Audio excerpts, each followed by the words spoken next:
Okay, .py domains. As far as I know, it is required to have a minimum bid of 10 pi.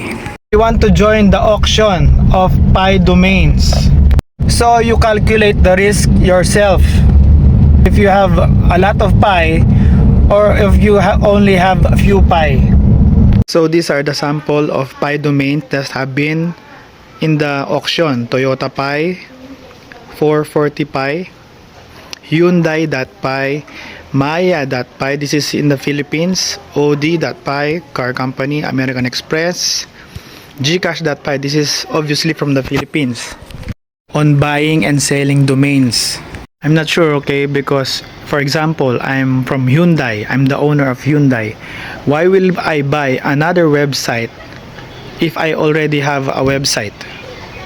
Maybe if Pi has already a big value, or maybe the Web3 is already active, maybe Hyundai will buy that domain because it is already optimized in the Pi Networks ecosystem. Maybe web developers and website makers can answer these questions in buying domains with .py extension.